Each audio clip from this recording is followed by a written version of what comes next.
Morjesta MP-messuilta! Pohjois-Euroopan suurimmat moottoripyörämessut ovat pärähtäneet kunnolla käyntiin täällä Helsingin messukeskuksessa ja meidän tiimi on tietenkin menossa mukana. Mä oon työskennellyt tässä tapahtumassa jo yli 10 vuoden ajan ja nyt on täällä Kawasakin osastolla, missä näytillä on kaikki kuumimmat ja uusimmat mallit. Esillä on myös moottoripyöräalan ihka ensimmäinen hybridimallisto, jolla päästörajoitettu sähköajo kaupungeissa onnistuu melkoisen näppärästi. Ja hei, unohtamatta tietenkin ihan täyssähköisiäkin menupelejä, niitäkin löytyy. Kawasakilla on myös ihan erityinen vuosi, nimittäin Ninja-mallistolle tulee täyteen kunnioitettavat 40 vuotta. Ja se näkyy esimerkiksi tässä juhlavuoden mielettömän hienossa värityksessä.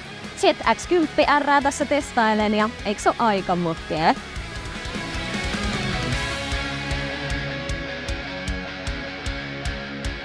Tosiaan tänä vuonna saan edustaa itä-suomalaista yritystä täällä Helsingin messukeskuksesta ja taustatyöt on tehty hyvin jo etukäteen ja messulla tärkein tehtävä on toivottaa tervetulleeksi messuvieraat meidän osastolle, kohdata heidät ja esitellä ja kannustaa kokeilemaan pyöriä.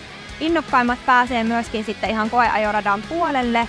Täällä messuilla oma kiinnostuksen kohde ja ammattitaito korostuu, että nautin kovasti asiakastyöstä ja viime vuonna täällä tehtiin kävijäennätys 56 000 vierasta, eli sitä todellakin pääsee täällä tekemään. Ja lisäksi löytyy moottoripyörätaustaa itseltäkin ja koen, että siitä on merkittävä hyöty näillä messuilla. Mun työtehtävä on kontaktoida Imatran ajoille uusia yhteistyökumppaneita. Tää on mun 3. kerta MP-messuilla, niin mä rakastan tätä huikeeta fiilistä, mitä täällä on, ja asiakkaat on täällä ihan mahtavia, ja totta kai täällä on ihan huikeita moottoripyöriä, ja oma lemppari mönkijät. Mä olin silloin pari vuotta silloin Miss MP:ssä, ja sen jälkeen niin kun moottoripyörät vei mut ihan kokonaan. Mä rakastan kaikkea ekstremilajeja ja mulla on oma mönkiä, ja ois aikeissa sitten itekin hankkia moottoripyörät. Mä tulin taas hakemaan pientä moottoripyöräkuumetta täältä. Mun työtehtävät täällä MP-messuilla Suomen messujen edustajana on huolehtia MP-Shopin, joka on nyt uutuus täällä MP-messuilla, niin niiden tavaroiden myynnistä. Eli meillä on MP-brändättyä lippistä, hupparia, kangaskassia, teepaitaa, niin huolehtia, että mahdollisimman moni kävijä saa kotiin viemiseksi heille omat MP-tuotteet. Mun vahvuudet täällä MP-messuissa työskentelyssä on se, että motocross on mulle läheinen ja rakas harrastus tuolta pitkään vuosien takaa, niin sieltä kautta lajituntemus ja pyörätuntemus on kehittynyt ja täällä on hienoa nähdä, että mitä valmistajilla on taas tänä vuonna uutta tarjota. Mä työskentelen nykyään Helena Riihitupa Oy:llä myyntipäällikkönä ja myös sen vuoksi iloiset asiakaskohtaamiset ja erityisesti mieleenpainuvat kohtaamiset on mun vahvuus täällä MP-messuilla.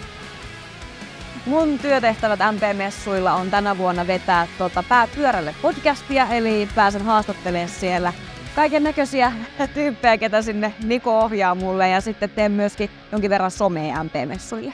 Tää on juontajalle tosi kiva paikka olla töissä vähän erilaisessa ympäristössä ja vähän joutuu perehtyä eri juttuihin mitä yleensä, niin pääsee myös semmoiseen hyvään tulikokeeseen.